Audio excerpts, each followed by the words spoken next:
Assalamualaikum warahmatullahi wabarakatuh. Bertemu lagi dengan saya Antran Girindra Wardana, guru SMP Negeri 22 Tanjung Jabung Timur, Provinsi Jambi. Kebetulan di sini saya mengajar pelajaran IPA terpadu. Dalam hal ini adalah kelas 7 dengan materi pemisahan campuran. Adapun materinya adalah alat penjernih air sederhana. Nanti kita akan menjelaskan bagaimana alat penjernih air sederhana ini dapat dipahami siswa, dapat dimengerti siswa, sehingga pemahaman konsep bagi siswa dapat lebih efektif dan efisien. Dalam hal ini kami akan menjelaskan rincian apa itu materi alat penjernih air sederhana. Yang melatar belakangi pada materi ini adalah pemisahan campuran, karena dalam IPA terpadu khususnya SMP kelas 7 pada kurikulum 2013 dengan tuntutan peserta didik harus bersikap ilmiah dalam bersikap, sehingga dalam menerima materi pembelajaran hendaknya harus lebih sedikit kritis tentang materi yang disampaikan, seperti pada materi pemisahan campuran. Dasar pembelajaran pada materi ini, kompetensi inti dan kompetensi dasar SMP itu ada KI 3 atau pengetahuan, yaitu memahami konsep campuran dan zat tunggal, unsur dan senyawa, sifat fisika dan kimia, perubahan fisika dan kimia dalam kehidupan sehari-hari.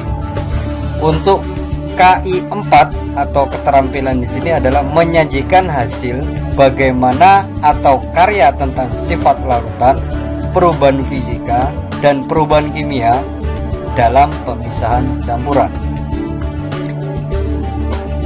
Materi dari pemisahan campuran ini dapat kita jabarkan di sini, yaitu ada beberapa jenis dasar-dasar pemisahan campuran.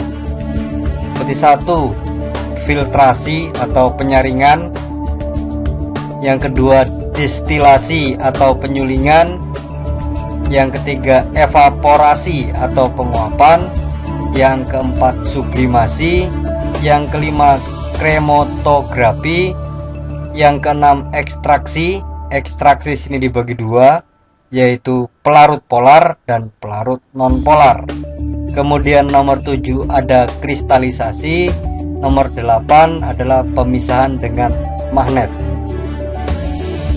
Adapun langkah-langkah pembuatan alat praktikum atau alat penjernih air sederhana ini adalah, di sini kami memisahkan antara alat dan bahan, yaitu alatnya adalah gergaji, palu, pisau cutter, dan penggaris.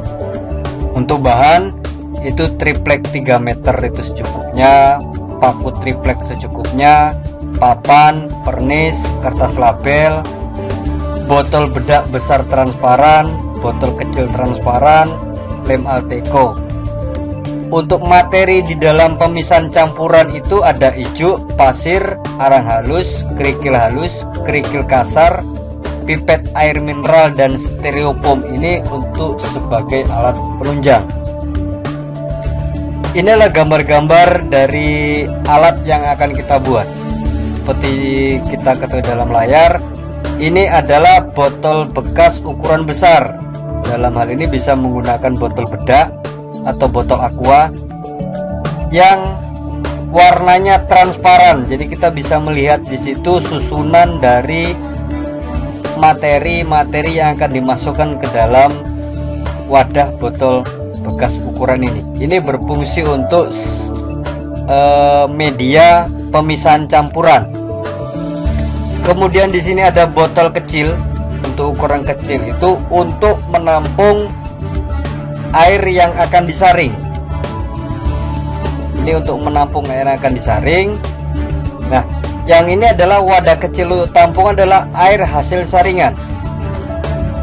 Sementara potongan styrofoam yang dibentuk sedemikian rupa ini sebagai penyekat material yang akan dimasukkan ke dalam botol besar ini. Nah, seperti ini. Pada botol besar, masukkan pemisahan campuran air dengan urutan. Pertama pasir, ini pasir, hijau, arang halus, kerikil halus, dan kerikil kasar. Nah, dasar ini disekat dengan setiap susunan material ini itu disekat dengan styrofoam. Jadi setiap material diberi sekat dengan styrofoam ini. Kemudian tempelkan botol bedak kecil di atas penyaring air. Nah, ini ditempel di sini. Ini diisi air yang akan disaring, dimasukkan ke botol besar yang sudah berisi material penyaring air tadi, taruh di tengah sini, dan kemudian di bawahnya ini sebagai botol penampung air bersih.